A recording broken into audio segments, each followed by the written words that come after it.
All right, welcome back everybody. This is Unit 1, Part 4 of the PowerPoint slides. I think this is Section 5 we're now starting. So slide 25, talking about standing electromagnetic waves. So you can imagine taking a wave and bouncing it off a mirror. Now imagine at the other side of our cavern, we have another mirror. What happens is if our light bounces back and forth, and we select our spacing right, we can develop a standing wave. And this is essentially how a laser works, okay? Typical laser cavity, somewhere around 30 centimeters long. That length varies depending on the kind of laser you're using. Some are what they call tunable lasers, that length's a little bit adjustable. But the standard laser that you use most of the time is what we call a HeNe laser, a helium neon laser. It's about 30 centimeters long. Is it actually a gas tube? And the wavelength it produces is about 600 nanometers. And we will talk about this in a lot more detail when we hit optics. But for now, just realize that you have this very, very small wavelength of 600 nanometers bouncing back and forth. And so our mode number ends up being about 1 million.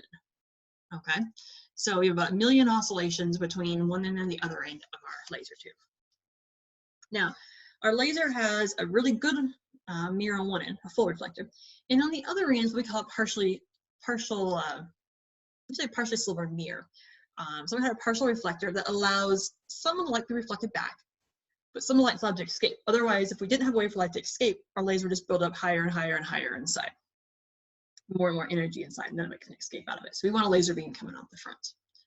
Okay, so this is what happens if you take one of our helium neons, like maybe one of our good research lasers, or one of the white ones that we would be using this semester if we were having class, and you take off the outer casing of it, what you see is this part here in the center is our glowing gas tube. So these are a mixture of helium and neon gas, and you've got two power sources that plug into it. These are usually really high voltage, so be careful if you ever take one apart. Be super, super careful.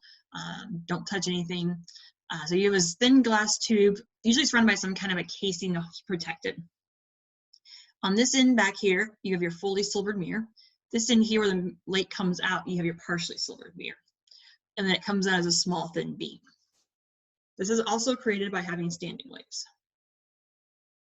Okay, so let's go through an example of this. We missed some slides. Nope, we did not miss any slides. I think I am missing a problem. All right, so we're gonna do this on white paper. So let's go through, take a moment and read this question, and then we will start writing down things as we go. So take a moment, read this one, jot down what you know, figure out what the question is asking you.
Okay, so hopefully we're gonna get a chance to read this.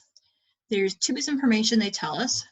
They tell us the wavelength here, the 632.9924 millimeter or nanometers. Notice how many sig figs we have. Don't round this problem to 2 sig figs or you're gonna wind up in trouble.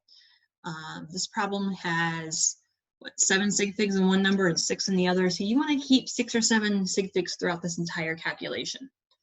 Okay, so it tells us the wavelength of 632.9924 nanometers, and tells us the space between the meters is 310.372. So that's our L.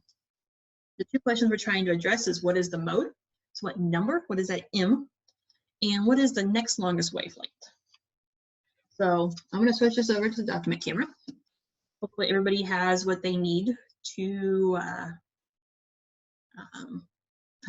for this written down already.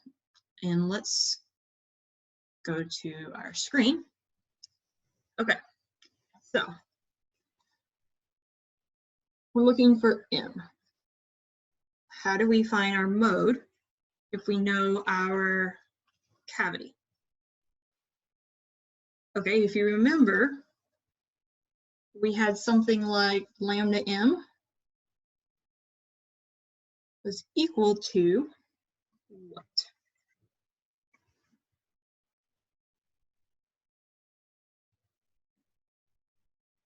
Lambda M was equal to 2L over M, right?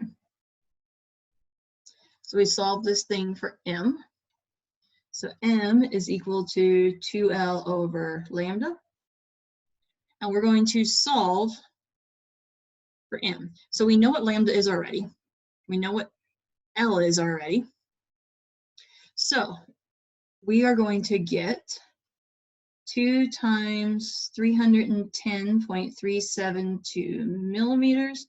Oh wait, we got some other units, don't we? Before we do that, let's convert these. So nanometer is what power of 10?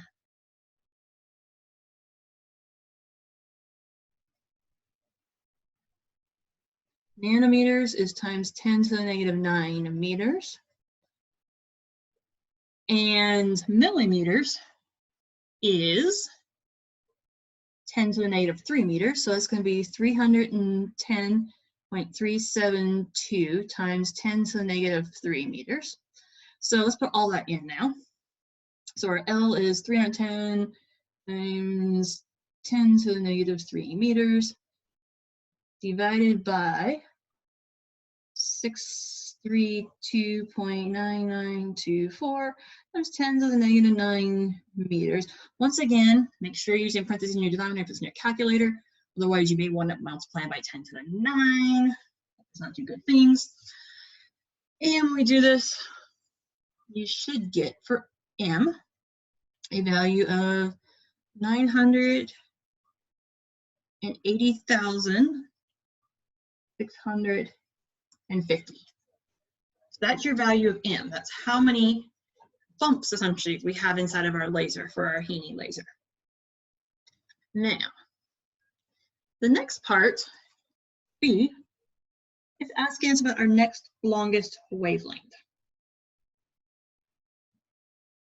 So, as M increases, our wavelength gets shorter, right?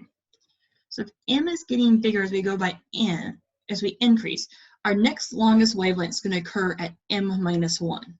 So we want to find M minus 1, which is going to be 980,649. And now we're going to calculate lambda. Once again, make sure you're keeping 7, 8, 9 sig figs on this. So lambda M, so lambda of 980,649 is equal to 2 times our length, which we said was 310.372 times 10 to the negative 3 meters, divided by 980,649. And so you can put this into your calculator and make sure you use the appropriate parentheses where needed. 2 times